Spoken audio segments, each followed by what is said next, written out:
오늘 우리가 함께 나눌 하나님의 말씀 로마서 1장 1절로부터 10절 말씀입니다.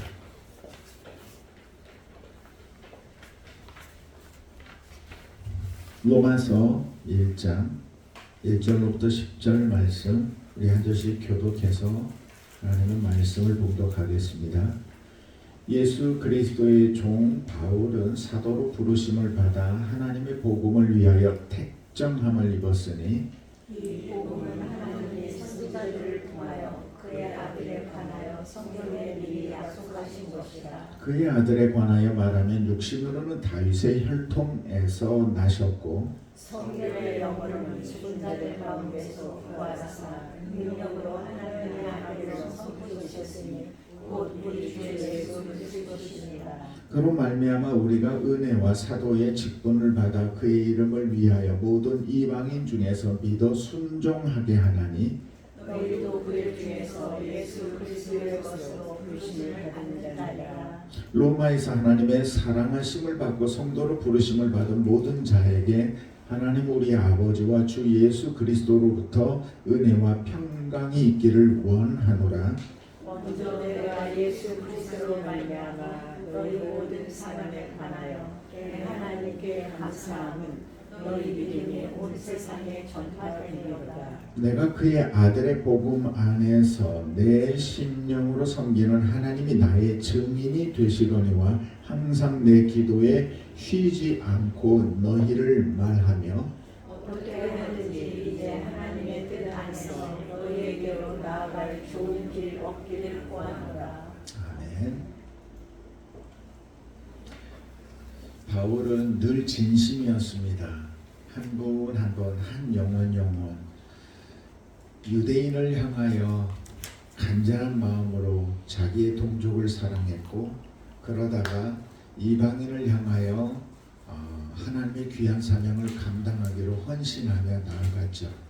그러다가 로마 교회를 향하여도 그는 간절히 믿음 안에 한 분 한 분 서가기를 구했던 그런 모습입니다. 그 증거가 이 로마서예요.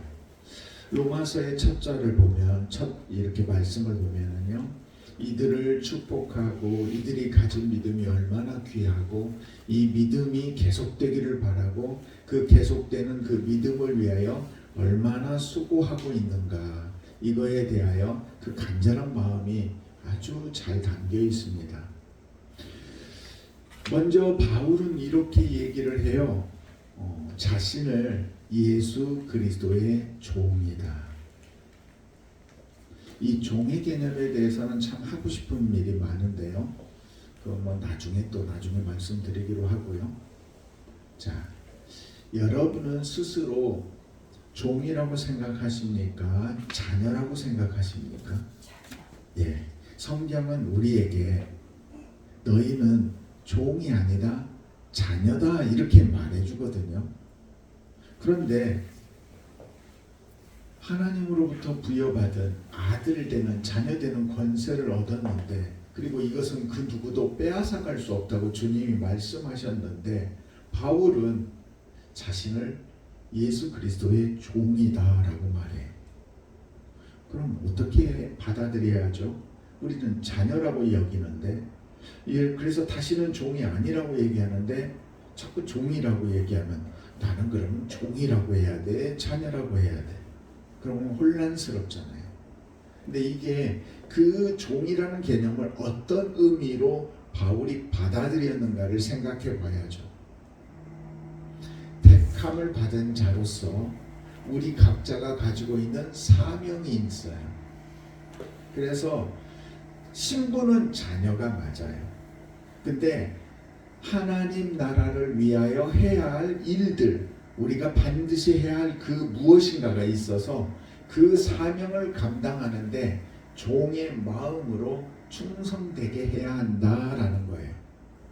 우리가 잘 알고 있는 솔로몬이라는 왕을 알죠? 솔로몬이 얼마나 귀한 기도를 하나님께 올렸나요?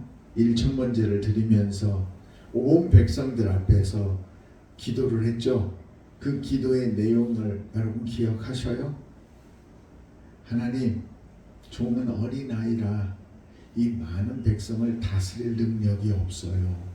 종에게 지혜를 주셔서 이 백성들을, 하나님의 자녀들을, 하나님의 백성들을 잘 다스리게 할 수 있는 그 지혜를 주세요. 만약에 이 백성들이 살면서 죄를 짓고 잘못할 때마다 이 성전에 바라보거나 나와서 기도하고 회개하면 하나님 그들이 어떤 죄를 지었든지 다 사하시고 용서해 주세요. 이런 기도를 했어요. 여러분, 너무 멋진 기도 아니에요? 너무나 귀한 기도 아니에요?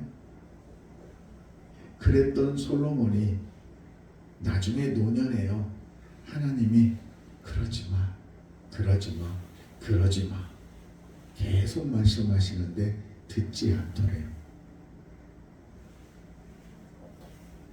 그의 믿음이 달라졌어요.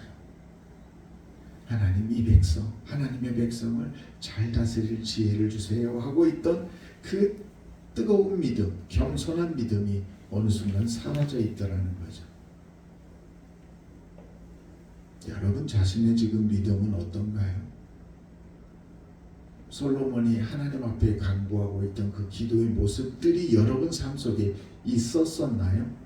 아니면 지금 그 상태인가요? 아니면 지금 하나님이 여러분에게 문 밖에 서서 주님께서 두드리고 계시는데도 굳게 닫아놓고 그냥 살고 계시나요?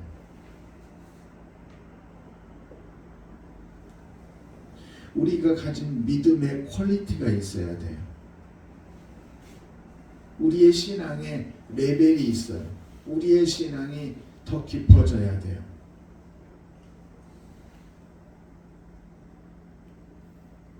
김건희 씨의 어머니 최은순 씨 아시죠?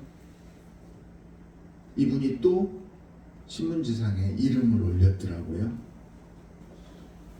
보니까 세금 25억 500만 원을 안 냈다고 해서 개인으로 세금을 가장 안 낸, 제일 많이 안 낸 사람으로 이름이 올라와 있어요.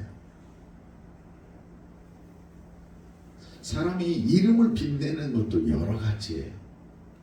근데 어쩜 그렇게 부끄러운 삶에 이름을 올리게 될까요? 근데 저는 하라고 해도 못할 것 같아요. 가만히 보면요, 인생은 각자가 선택하는 거예요. 하나님이 그 선택권을 우리에게 주셨어요. 하나님도 개입하지 않으세요. 하나님께서 존중해 주기 때문에 너의 선택을 내가 인정하마, 그렇게 하시는 거거든요. 하나님 나중에 가서 실수해놓고 하나님 그때 왜 개입 안 하셨어요? 라고 말하면 사실 그건 어린아이 신앙이에요. 하나님이 그만큼 우리를 존중해 주셨기 때문에 그 선택이 잘못된 선택일지라도 인정해 주고 기다려 주셨던 거죠. 그래서 우리는요, 지금부터 사기꾼으로 살기로 마음먹으면 저도 사기꾼 될 수 있어요. 근데 저는 절대 그 선택을 할 생각이 없고요. 자, 정직하게 살고 정직하게 사는 게 여러분의 삶에 어떤 모습이 되어버린 분들은요, 못된 일, 속이는 일을 말을 하라고 해도 못하죠.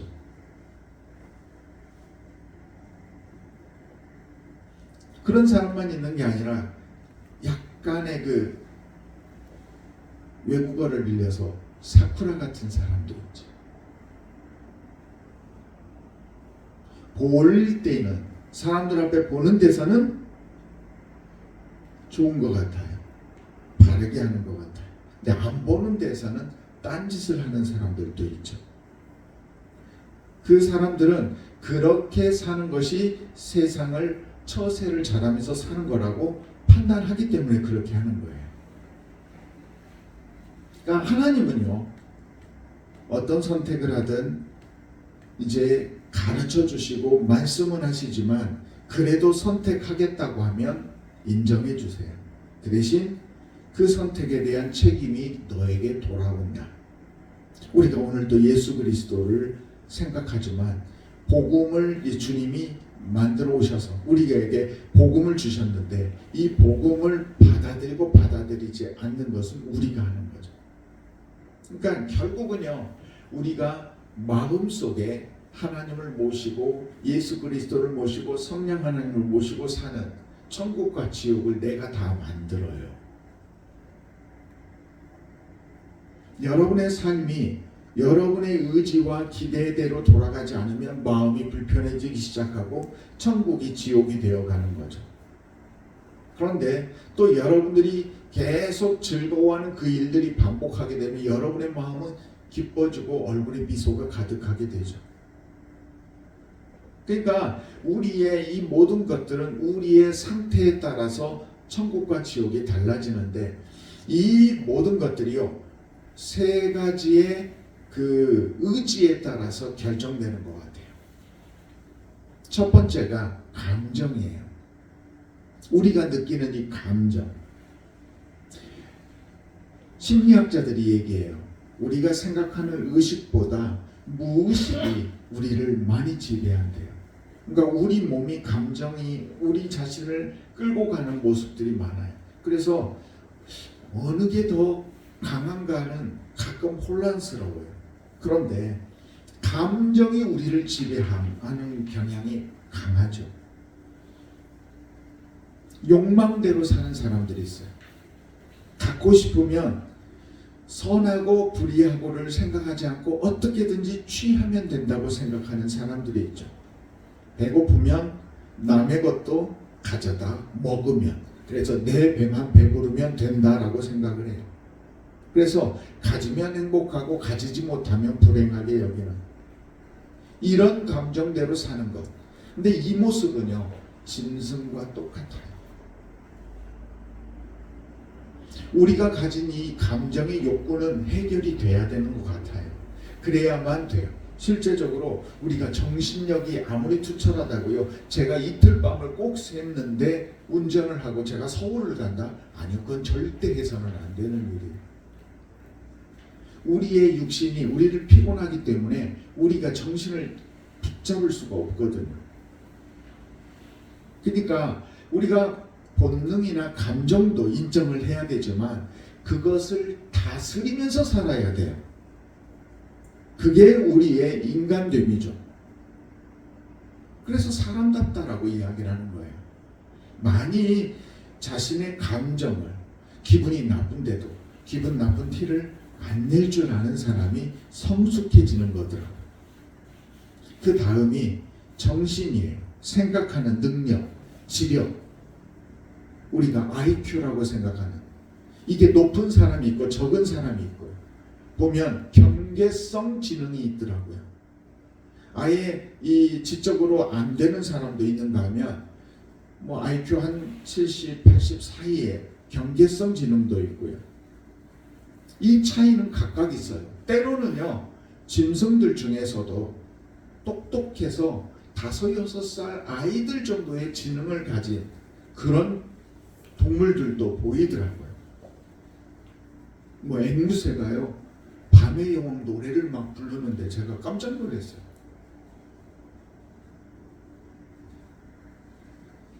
저와 여러분이 지금 누리고 있는 이 첨단 제품 다 어디 무엇에서 비롯됐나요? 그 옛날 돌 갈아서 돌 쪼개서 쓰던 시대에서부터 지금까지 우리는 끊임없이 지금 엄청난, 저는 커피를 이렇게 내리거나 하시면서도 느끼는 거지만 신기해요. 그 원두 똑같아요. 근데 하나에는 카페인이 있고 하나에는 카페인이 97%가 사라져 있어요. 마시면 느낌이 전혀 다르죠. 하나는 각성이 되는데 하나는 그런 작용을 하지 않아요. 거의. 여러분 혹시 그런 거 보셨어요? 일론 머스크가 만든 그 스페이스X 그 우주선이 그 위성을 쏘기 위해서 쏘아 올리는 본체가 크잖아요. 그 큰 본체가 많은 연료를 가지고 올려서 대기권 밖으로 올려놓고 걔는 떨어져요. 그러면 이게 옛날에는 바다로 그냥 뽕랑 빠졌거든요. 그러면 회수해 오고 그렇게 해서 힘들었어요. 근데요, 올려놓고요, 떨어지더니 그 떨어지는 애가 다시 추진을 내가지고 자기가 출발했던 그 장소에 얌전하게 착지하는 거예요.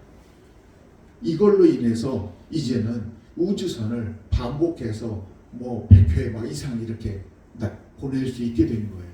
그래서 굉장히 달라져 버렸죠. 신기하지 않아요?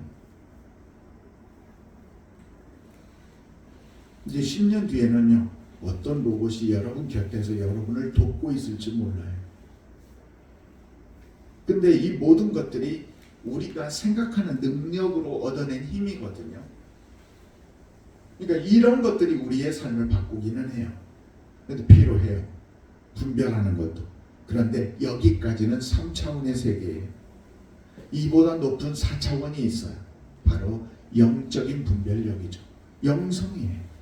우리는 그걸 기르고 있고, 우리는 그 촉을 가지고 있고, 그 느낌을 알고 있고, 그걸 찾아서 이곳에 있는 거거든요. 우리 인생이 완성되는 건 하나님이 사람을 지으실 때 어떻게 했다고요? 우리를 빚으시고 그 다음에 어떻게 했다고요? 그 코에 생기를 불어넣으셨다. 그 생기는 누구의 성품을 닮은? 하나님의 성품을 닮은.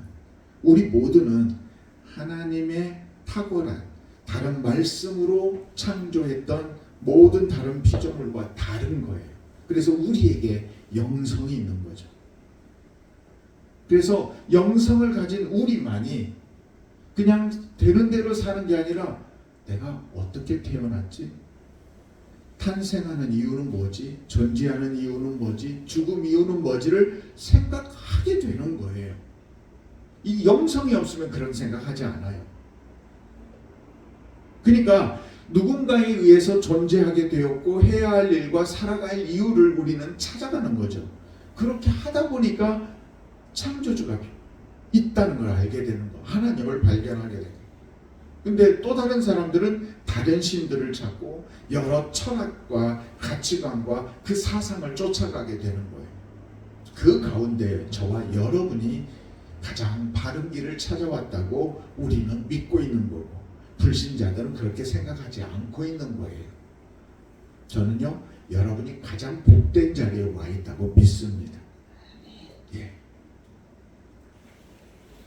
하나님은요, 지금도 우리에게 계속해서 바라고 계시는 것은 나를 더 잘 알기를 원한다라는 거예요. 하나님을 알기를 원해요. 알다라는 단어, 야다라는 말 뜻 제가 여러 번 말씀드렸죠. 그게 뭐라고요? 남녀가 같이 부부가 되어서 몸과 마음이 다 하나가 되었을 때 야다라는 단어를 쓰는 거예요. 그냥 우연히 만나서 안녕하세요 그렇게 아는 걸 알다라는 단어로 쓰는 게 아니에요. 하나님이 우리와 하나가 되어서 아는 거예요. 우리가 하나님을 알고 하나님이 우리를 아는 거예요. 하나님은 우리를 다 아세요. 머리털까지 세신바 된 만큼 아셔요. 근데 우리는 하나님을 모르면 안 되죠. 하나님을 알려고 노력해야 하는 거죠. 그래서 우리는 그 진리를 찾으려고 그 하나님을 알려고 노력하는 거고, 우리가 그 믿음의 길을 지금까지 걸어온 거죠.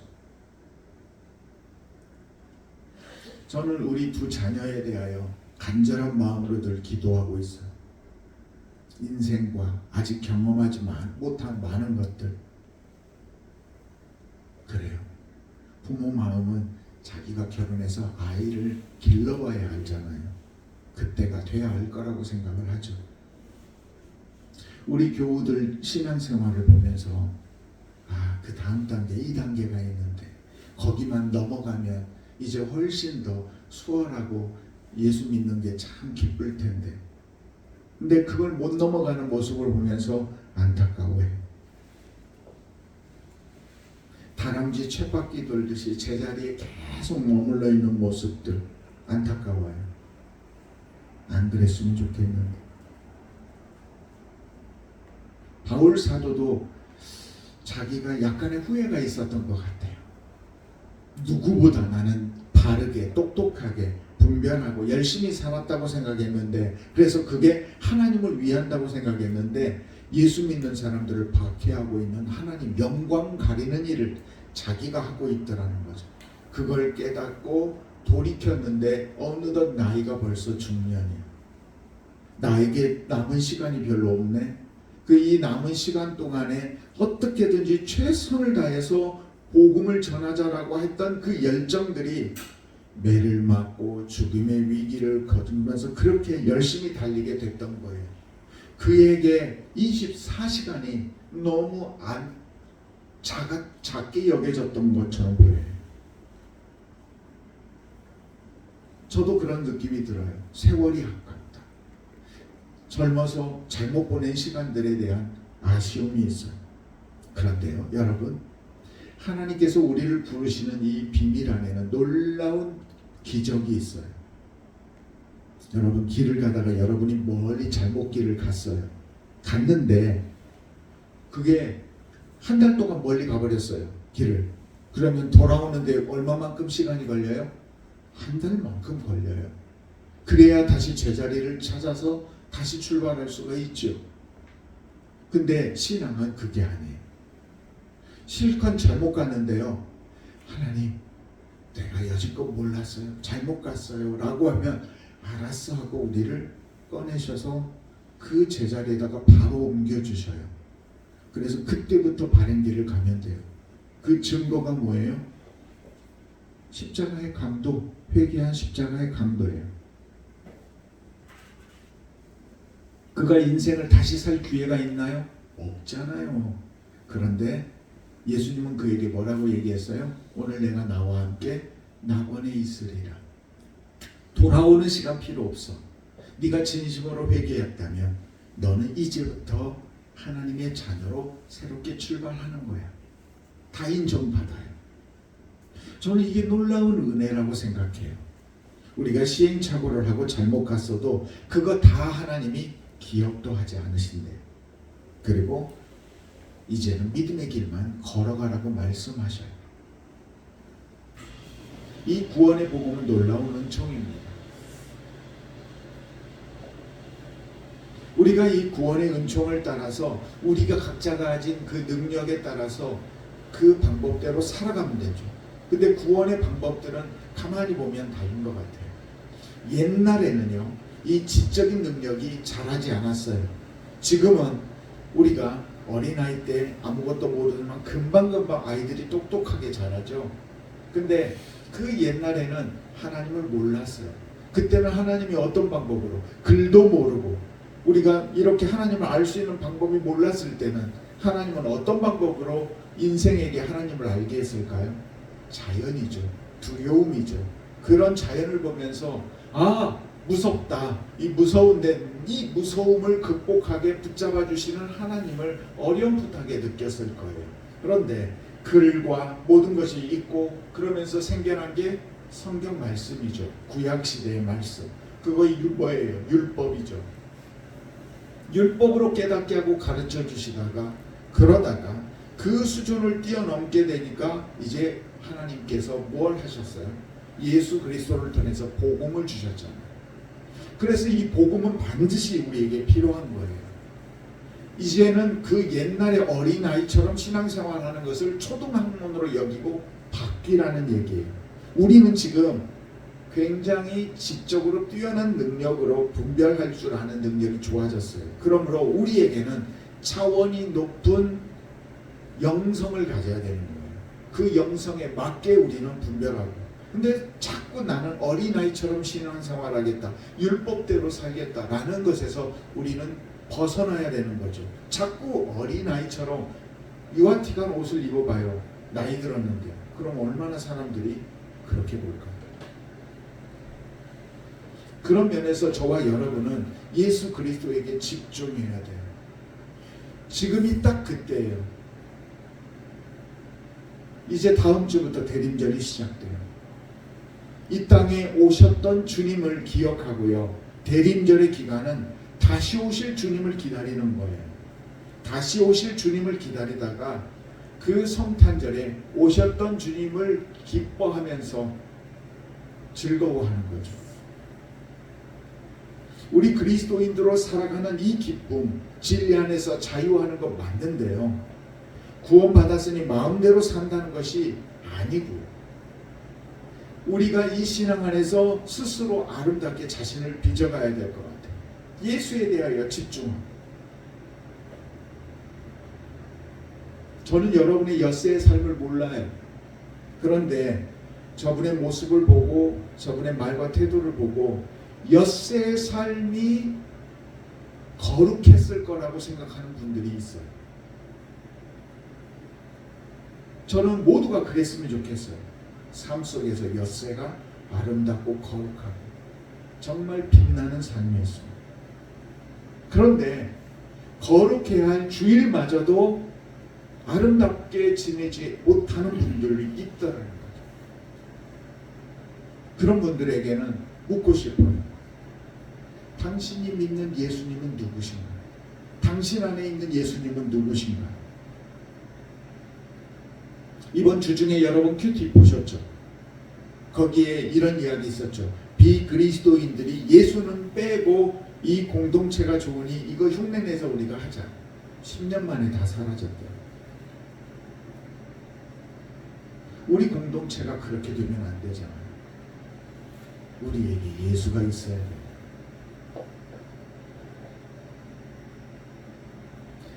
예수님에 대하여 가장 잘 알려준 성경의 책 줄이고 하는 요한복음이에요. 여러분 이번 한 주일 동안 다시 한번 요한복음을 1장에서부터 22장까지 다 읽어보세요. 저는 여러분 앞에 약속할게요. 요한복음을 매일 읽어서 7번 칠독할게요. 우리가 지금 점점 예수를 잃어버리면 안 돼요. 예수 없는 공동체의 교회라고 말할 수 없죠. 주님이 그랬죠. 피리를 불어도 춤을 추지 않는다. 이 세대를 무엇에 비유하는 거예요? 그렇게 되어가면 안 되잖아요. 세상에 오신 하나님이신 성자 예수 그리스도를 여러분의 마음에 늘 가까이 모시고 살아가는 우리 기도원 교우 되시기를 주님의 이름으로 축복합니다. 식지 마세요. 제가 제일 좋아하는 그 황제 펭귄. 황제 펭귄이 어떻게 혹독한 겨울을 이겨낸다고요? 서로 하나가 되어서 나선형으로 뱅글뱅글 돌면서 바깥에 추운 펭귄은 안으로 들어가고 안에서 그나마 버텼던 펭귄이 또 견디면서 바깥으로 나가고 그들 모두의 체온을 지켜주는 거예요. 우리가 바로 지금 그렇게 우리 자신을 지켜나가고 세상의 마지막 이 시대의 노아처럼 믿음을 지켜나가야 하지 않겠어요?